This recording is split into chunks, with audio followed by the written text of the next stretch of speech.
Gente, vou tomar cuidado, porque eu resfriei esse final de semana. Desculpa minha voz, tá?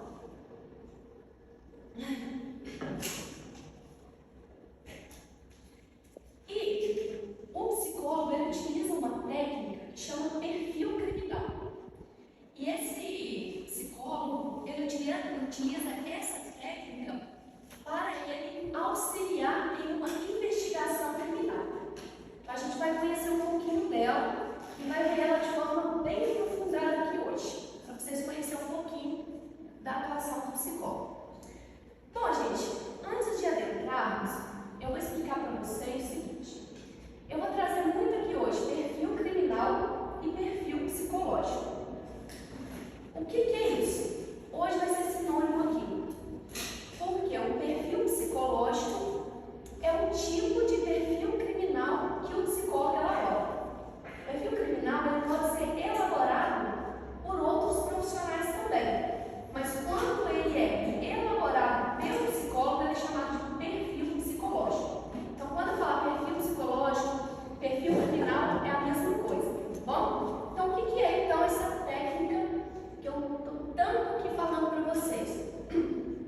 Ela é uma técnica de investigação criminal que se utiliza de métodos, conhecimentos da psicologia, da psiquiatria e também da psicanálise para a elaboração de um perfil criminal de um autor de crime que até então é desconhecido e precisa-se de sua identificação. E os elementos que constam na cena de crime é que vai compor esse nosso perfil psicológico. E esse perfil ele serve para auxiliar os profissionais no âmbito forense em uma investigação criminal. Depois a gente volta nessa palavra que eu destaquei aqui para vocês. E esse perfil psicológico ele traz a personalidade, o comportamento e a geografia daquele autor de crime que até então é desconhecido. E essa técnica ela é muito utilizada quando as provas de crime são limitadas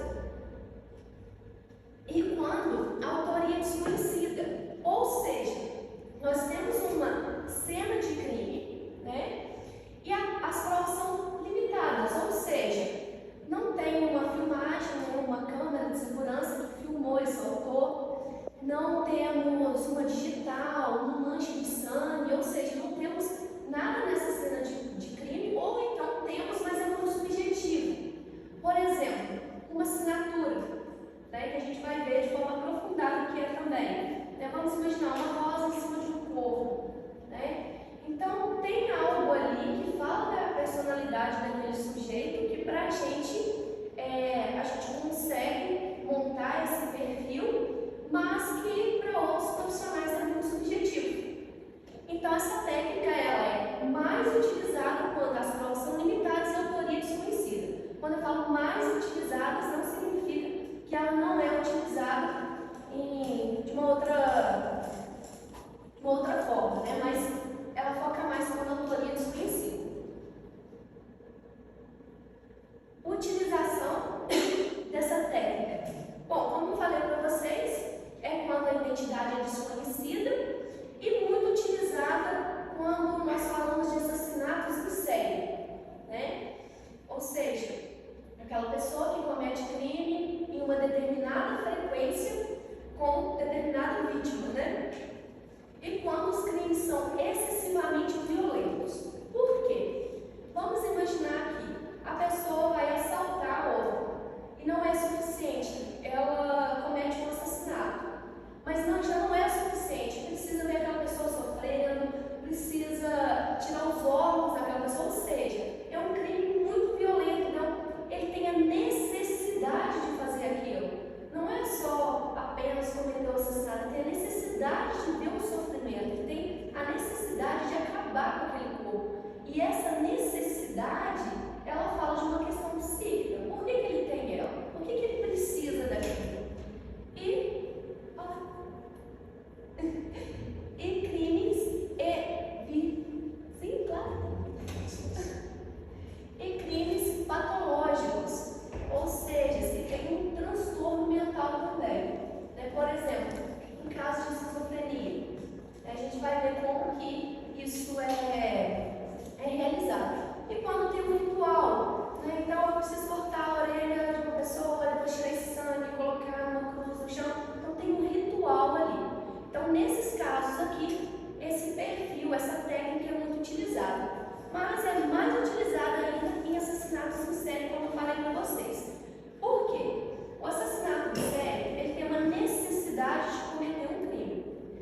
social, por exemplo, olha, é uma questão psíquica, não é um transtorno. Então, o perfil psicológico ele traz uma questão psíquica mal trabalhada ou então um transtorno mental. Interessante já ressaltar aqui com vocês que nem sempre que uma pessoa comete crime ela tem transtorno mental. Ou então ela comete transtorno mental em decorrência de um crime. Daí a gente precisa quebrar esse paradigma. Muitas pessoas às vezes perguntam assim: oi, Elaine, aconteceu um atentado em tal lugar, ou entrou numa creche, matou crianças. É uma pessoa que tem qual tipo de problema? Qual é o transtorno dela? Será que é uma pessoa louca, né? Eles utilizam essa palavra. Talvez não. Talvez seja apenas uma pessoa que sofreu bullying, né? E não conseguiu superar, elaborar isso que ela passou na infância. Tá? Então, a gente precisa quebrar esse paradigma.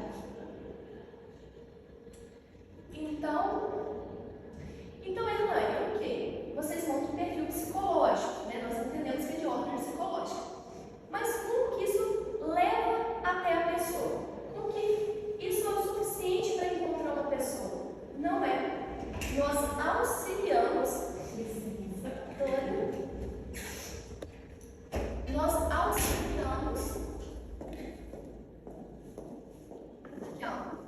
Nós auxiliamos profissionais do âmbito forense. Então, nós não realizamos esse trabalho sozinho. O nosso trabalho é interdisciplinar e multidisciplinar. O perfil psicológico ele vai contribuir. Ele por si só não leva diretamente ao autor do crime. A gente precisa de outros profissionais. Exemplo aqui para vocês entenderem melhor. Quando vocês... Quem aqui já tirou a carteira CNH? Então, ou quem não tirou já passou pelo psicotécnico, né? Vocês sabem, né? Que tem a parte do psicotécnico. E também quem vai tirar a posse e porte de arma de fogo também passa pelo psicólogo, né? Então, o psicólogo ele é uma etapa. O psicólogo ele não começa a CNH, é uma etapa que vocês passam. Então, o psicólogo ele fala assim: olha, essa aqui é a minha contribuição. Em termos psicológicos, essa pessoa está apta para conduzir um perigo. Mas vocês precisam fazer a prova de rua, né, o percurso, a baliza, precisam saber, né, ter mais conhecimentos e passar por outros profissionais para que realmente vocês estejam habilitados. E isso acontece com o perfil criminal. Nós temos a nossa contribuição da psicologia. Olha, em termos psicológicos, né, com base no cenário do crime, nós temos esse perfil. O perfil desse autor é esse daqui. Podemos hipotetizar que é esse. Então, é uma contribuição. E tem todo um trabalho de investigação com outros profissionais. Bom?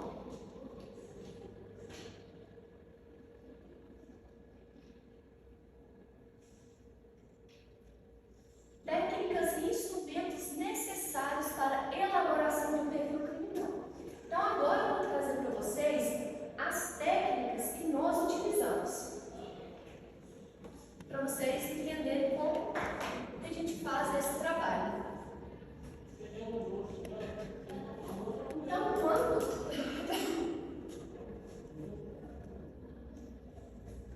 Então, quando o perfil criminal ele é elaborado por um psicólogo, como eu falei para vocês, ele é elaborado por outros profissionais.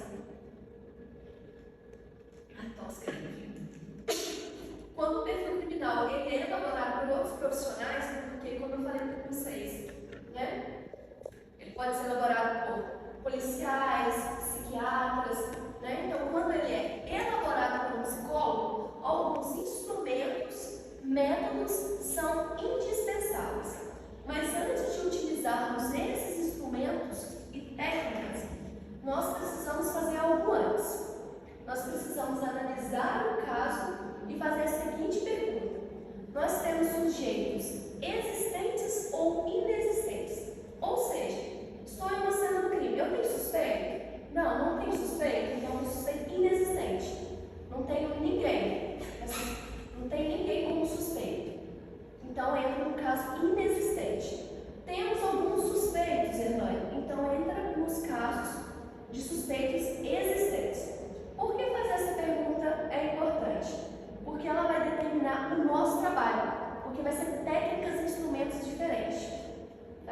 que é o que eu vou apresentar aqui para vocês.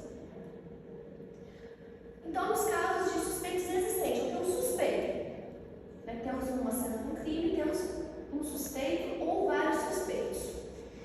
Como que nós realizamos esse trabalho? Aqui temos algumas técnicas, né? Para eu explicar para vocês todas, 6 meses é pouco, né? E algumas eu também nem posso, porque é aplicativo do psicólogo, como os testes psicológicos. Então, é só para vocês entenderem como que a gente faz isso. Olha, de um lado aqui, ó, nós temos o suspeito, né? E aqui nós temos uma cena, a cena do crime, né? E aí, então, eu vou avaliar essa cena do crime aqui, que eu vou explicar para vocês como que a gente faz isso. Então, vamos imaginar que eu vou trazer um transtorno agora, uma esquizofrenia.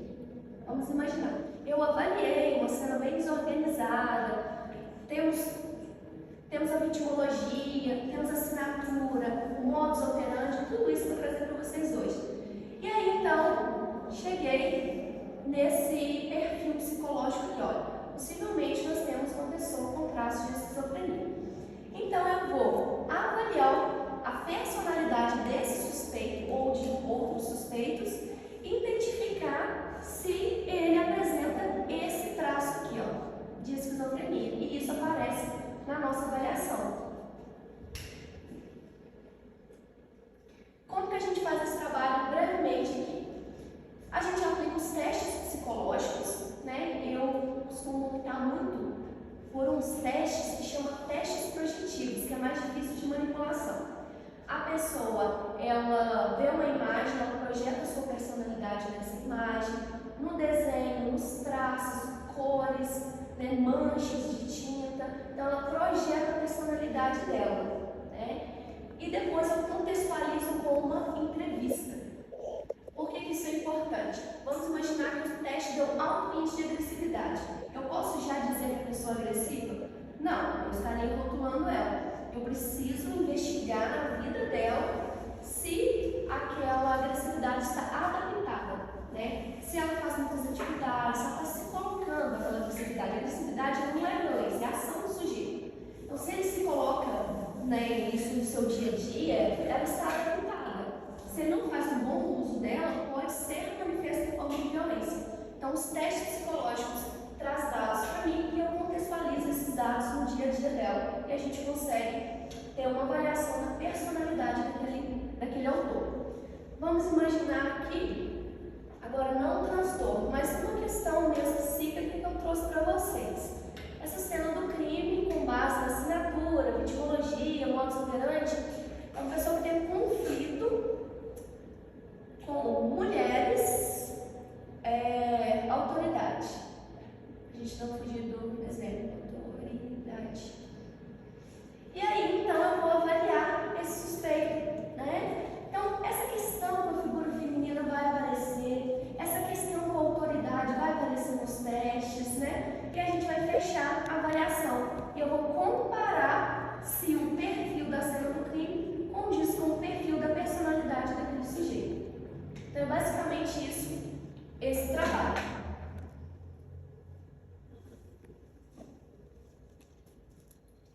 E quando nós não temos sujeito nenhum para avaliar, como que nós fazemos esse trabalho? A gente fica só com esse daqui, só com essa avaliação. Nós aplicamos essas técnicas aqui que eu vou explicar para vocês, que é técnicas de entrevista, né? Aí no caso, como nós não temos, boa noite, como nós não temos, boa noite, como nós não temos suspeito para avaliar, a gente vai aplicar testes de técnicas de entrevista com a família, né? Com os familiares, se a vítima, né, se for um crime contra a vida, né? Então a gente pode entrevistar a vítima, tudo isso para a gente colher informações sobre a vitimologia. A gente vai ver de forma bem aprofundada. Então a gente vai estudar a vitimologia, a assinatura daquele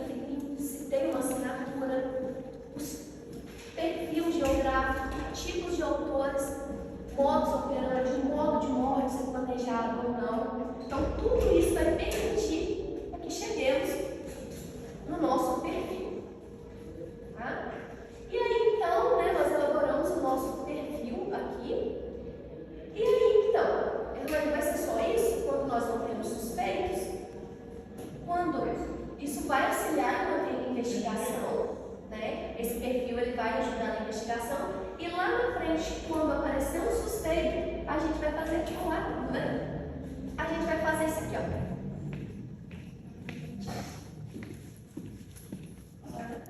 Boa noite. Então, quando nós não temos suspeitos, a gente só vai montar o perfil com base na cena do crime, com aquelas etapas ali, e aí então vai auxiliar numa investigação, ou então lá na frente, quando aparecer um suspeito, a gente vai fazer isso aqui, ó. A gente já tem um perfil montado, a gente vai verificar se ele tem um perfil que condiz com essa cena do crime. Só que como a gente vai montar esse perfil, é o nosso próximo passo. Até aqui, vocês têm alguma dúvida? Sim? O crime, por exemplo, se ele quiser fazer parecer que o crime foi cometido por alguém com esquizofrenia, ele deixa essa coisa toda desorganizada, é possível identificar isso? Se está tudo muito desorganizado, Aí você já estava pensando que seria alguém com esquizofrenia, certo? Então, o criminoso pode fazer isso quando é pessoa. Sim, ele pode manipular, né, para parecer outra coisa, né? Então, por isso que a gente fala que nós hipotetizamos. Ó, há uma hipótese, mas não é só uma cena que a gente avalia, né? Temos também uma assinatura sobre a vitimologia, a vítima, por exemplo. A gente vai ver isso em vitimologia daqui a pouco. Então, aquela vítima é semelhante da outra vítima, semana passada, por exemplo.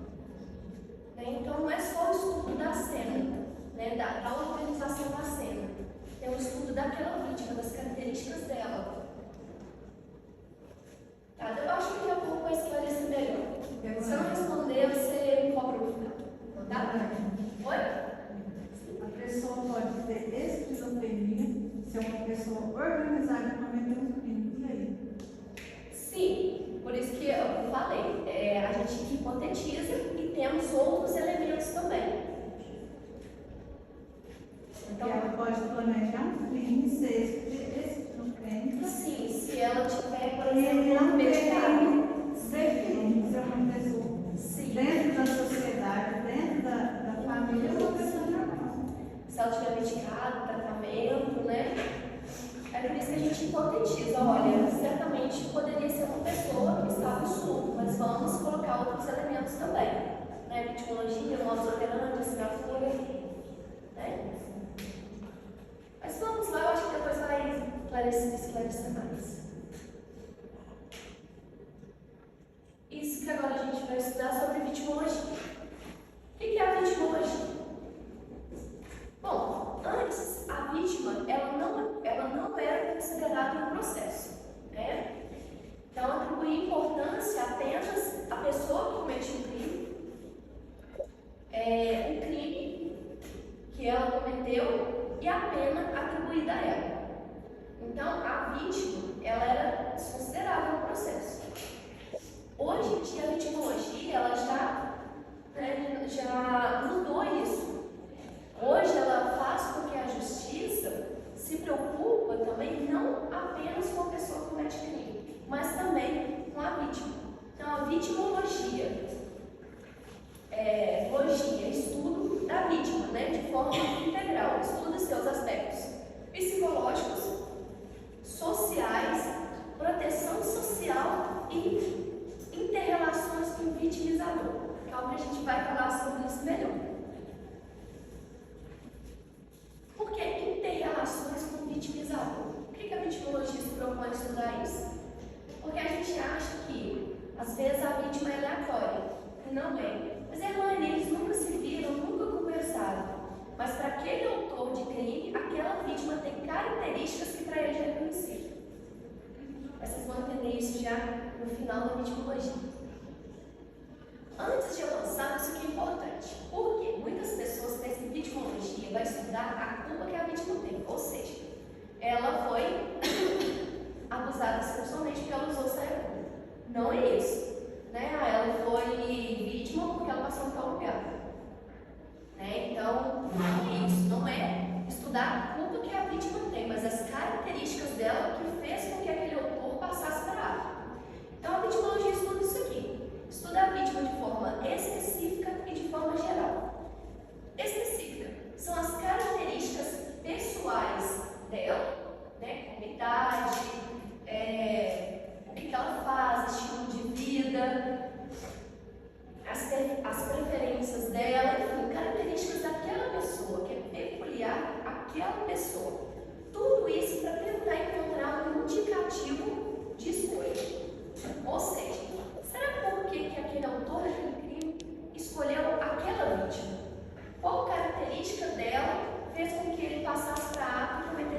comunidade tem a falar sobre ele, ele se sente inferior quanto a isso, então ele precisa fazer isso com elas, né? Só uma hipótese, um exemplo aqui para vocês. Então, a característica da vítima fala da necessidade daquele autor. E também o estudo dela de forma específica é para saber se tem crimes acontecendo na região, né? Ou seja, vítimas semana passada, da próxima semana, do próximo mês, né? Então o estudo dessa vítima de forma específica vai permitir a gente identificar se talvez a gente está diante de uma pessoa que comete crimes em série. E também o estudo de forma geral. Aqui o estudo, de forma geral, estuda mais pela categoria. Por exemplo, uma professora ela é sempre atacada quando passa em certos lugares. Então, certos lugares costumam atacar mulheres, melhor.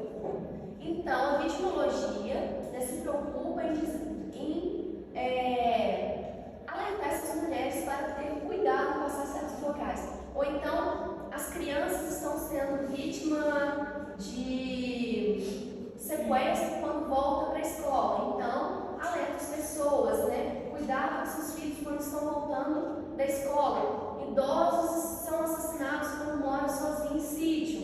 Então, é uma forma de proteção social. Ela estuda de forma geral as categorias. A categoria, né? O que pode fazer com que a pessoa pode se tornar uma vítima facilmente. Um idoso no sítio sozinho, uma criança voltando da escola sozinha, né? Então estuda a categoria que faz com que pode se tornar vítima facilmente. Então é como proteção social. Então a vitimologia, resumindo, estuda a vítima de forma específica, que vai ajudar muito na identificação do nosso autor, e estuda de forma geral também como uma forma de proteção social. Isso aqui é muito interessante, porque a gente acha que, né, pelo que eu falei aqui, às vezes você pensa assim, mas será que é só pelo perfil da vítima? Não. Às vezes pode ser por outros fatores também que nós não podemos desconsiderar. Talvez não seja pelas características dela. Pode ser por uma geografia, ou seja, um local, ela estava passando num local que ele executou o crime. Então, ao invés de enfrentar o trânsito, ela dá a volta e passa num lugar, mas que é ele. E ali é onde a pessoa executa o crime. Então, ela foi vítima não pelas características pessoais dela, porque ela estava passando naquele local, porque é o local que ele executa o crime. Ou então por uma oportunidade, né? Aquela pessoa não executa o crime naquela rua, mas naquele dia estava deserto, não tinha ninguém. Então, ele pintou a oportunidade para ele. Não é o local e nem a característica pessoal dela, foi a oportunidade. Como acontece muito em casos de abuso sexual.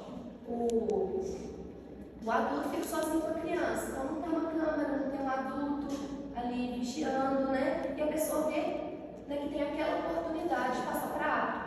Então, nem sempre é pelas características da vítima. A gente estuda de forma específica a vítima, mas a gente também tem que considerar. Pode ser por uma localização ou oportunidade. Aqui eu trouxe algumas fontes que a gente procura saber melhor sobre a vítima, né? No trabalho, na empresa, psicólogo, na igreja, no banco, relacionamentos anteriores, familiares. Então tudo isso auxilia na identificação daquela vítima para a gente conhecer as características específicas dela. Isso aqui também é muito interessante. Por quê? A vítima representa alguém na vida ou no passado daquele agressor. Ou seja, uma mãe, uma professora, uma prima, uma irmã, uma colega. Então, geralmente a vítima, ela tem características semelhantes de uma pessoa do passado em que você tem um certo conflito. Né? Então,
Então, por isso é importante a gente identificar se algo foi dito antes, né, da violência. Por exemplo, um caso que ficou conhecido como o Maníaco do Parque.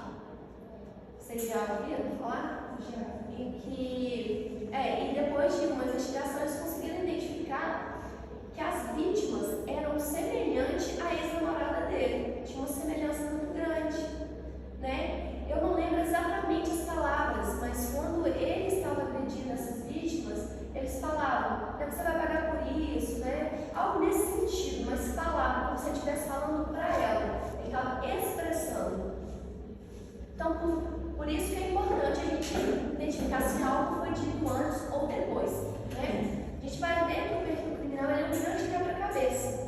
É uma cena, né, que, olha, a gente hipotetiza que é esse perfil aqui, com base na organização e desorganização. Olha, algo já foi dito antes, né? Então, a gente vai anotando. É um quebra-cabeça.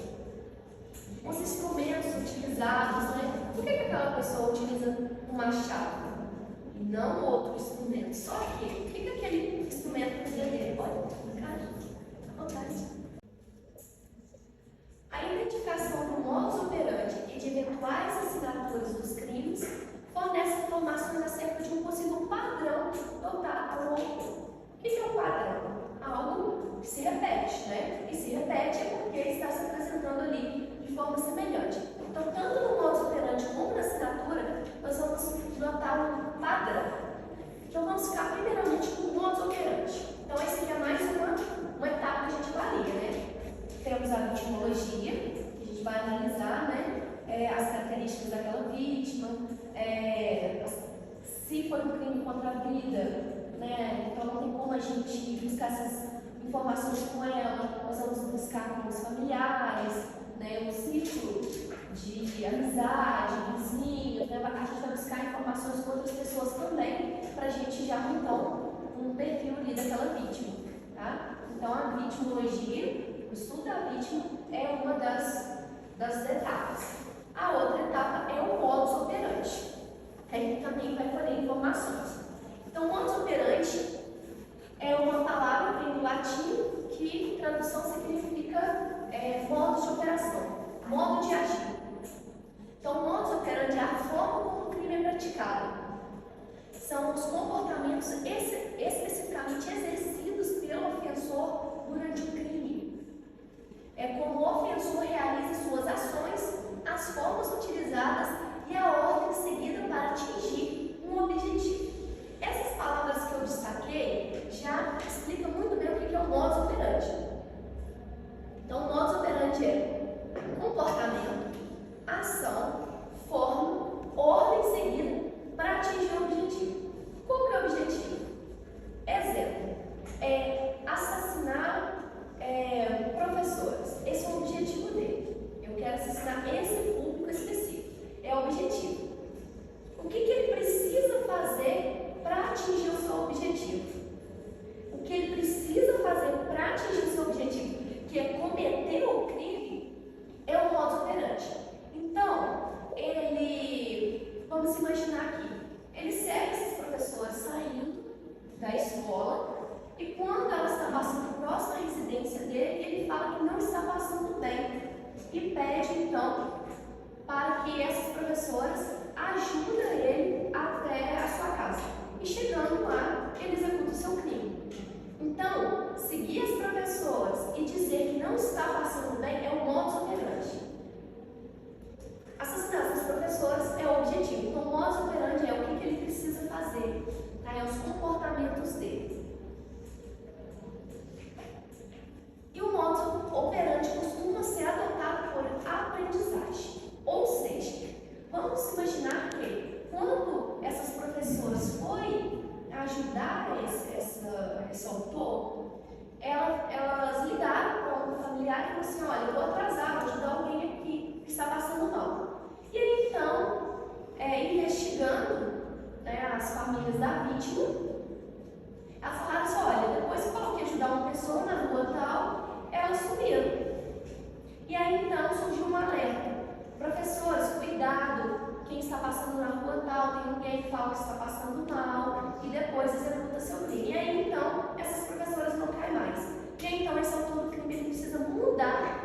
né, a sua forma de agir. Então ele começa, por exemplo, carregar uma mesa pesada ou algo muito pesado. E quando ela estiver passando próximo, ele pede para ajudar. E aí então, quando vai ajudar a levar esse algo pesado até a sua casa, ele executa o seu crime. Ou então alguém que agia com canivete começa a não ter sucesso, começa a agir com arma de fogo. Então, ele é dotado por uma aprendizagem.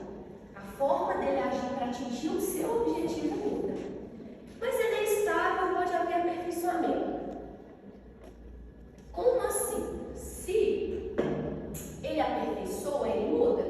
Se aprende uma forma diferente de agir, ele muda. Então, como que ele é estável?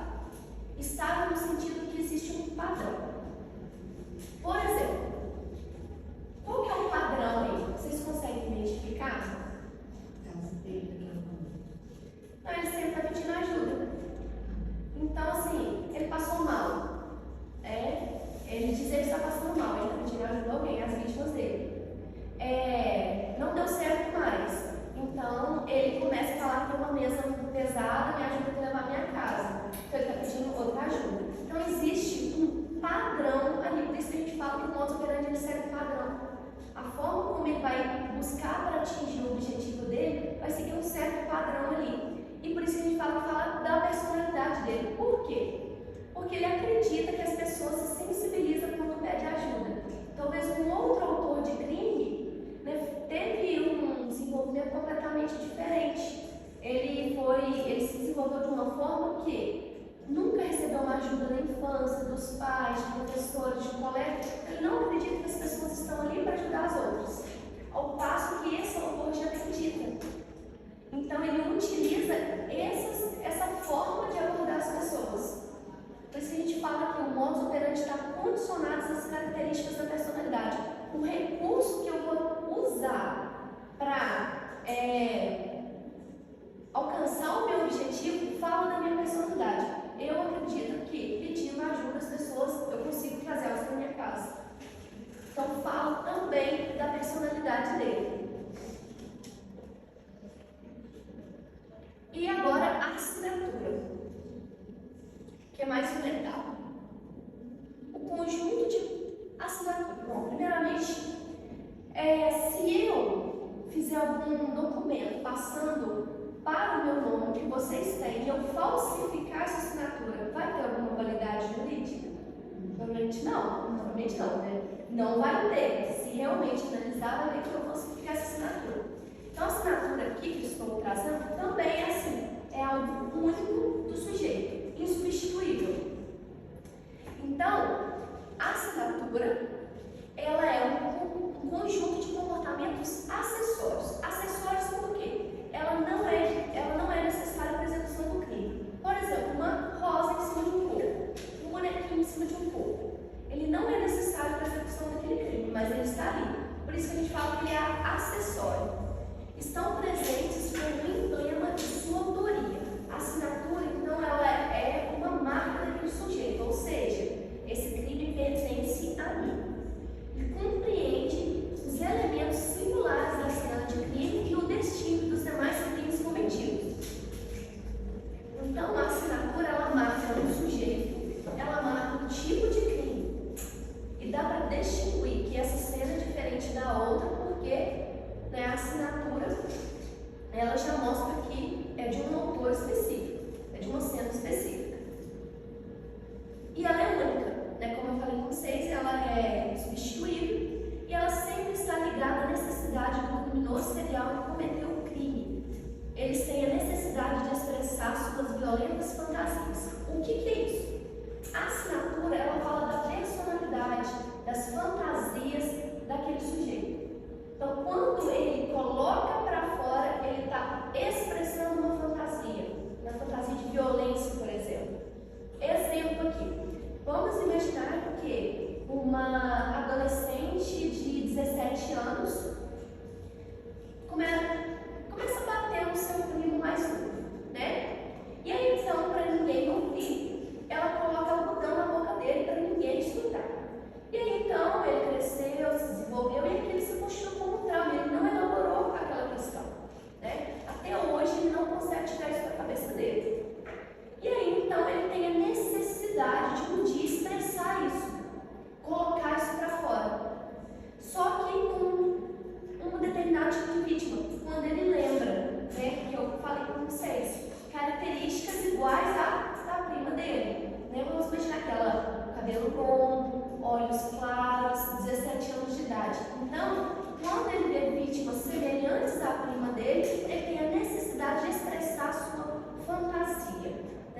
colocar para ato. E ainda deixou uma assinatura com a marca dele, que é o algodão dentro da boca. Então, a gente às vezes pode pensar que a assinatura é algo bizarro, ou seja, é um algodão dentro da boca, mas para aquele sujeito faz total sentido, né? Para ele é uma forma de expressão. Quando ele deixa um algodão dentro da boca daquela vítima, é uma forma de vingança. Ele está expressando uma forma de vingança. Então, por isso que a gente fala que geralmente a assinatura está ligada a um trauma, né, uma marca, e por isso que a gente fala que ela é única daquele sujeito, porque é só ele que passou por aquilo. Talvez um outro autor de crime, se ele expressar colocando o algodão na boca como uma forma de expressão, não faz sentido, porque aquilo não tem uma marca, aquilo ali não marcou ele não tem aquela marca. Ele vai ter outra necessidade. Esse autor desse crime, ele já vai ter essa necessidade. Por isso que ela por isso que a gente fala que ela é única e imutável. Imutável por quê? Se ele não passa pelo processo de elaboração de tratamento, aquela questão sempre vai estar retornando, né? Ele sempre vai ter a necessidade de cometer aquilo. Não é igual o modus operandi que ele vai modificar o comportamento por uma aprendizagem. A assinatura é aquilo que faz ele expressar a fantasia dele, ele passa uma plenitude, ele está vingando.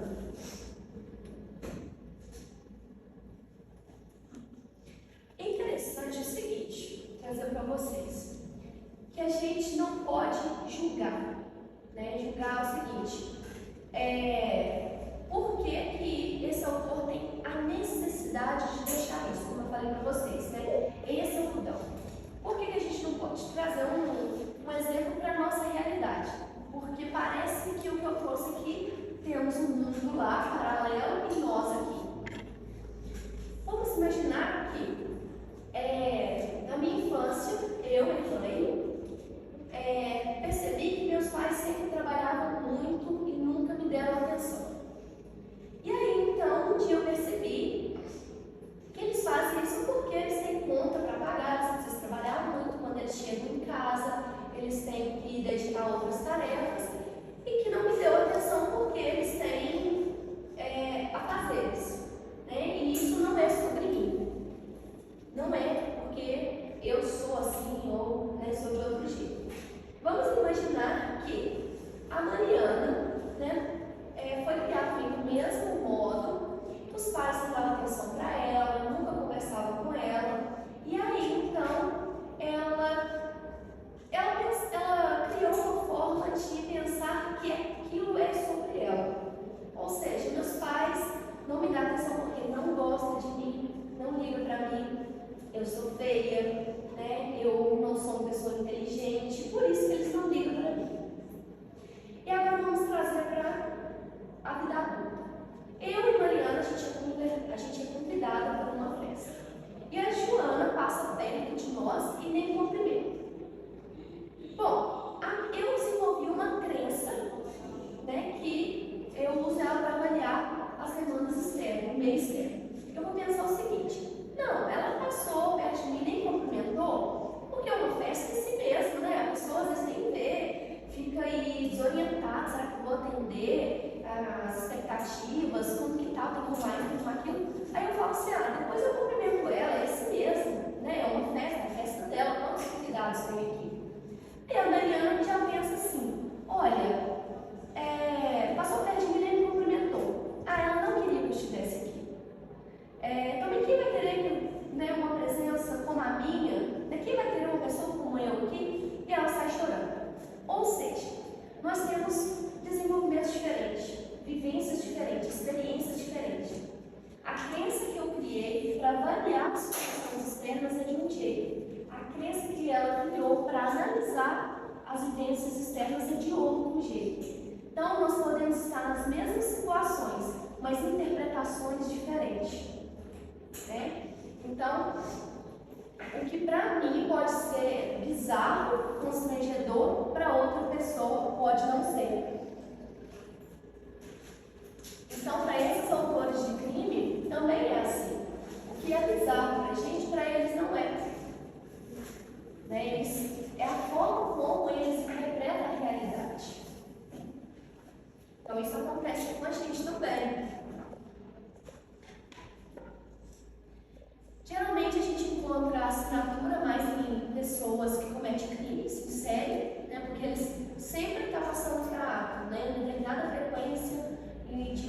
determinado modo. Então, eles têm sempre a necessidade de estar expressando algo ali.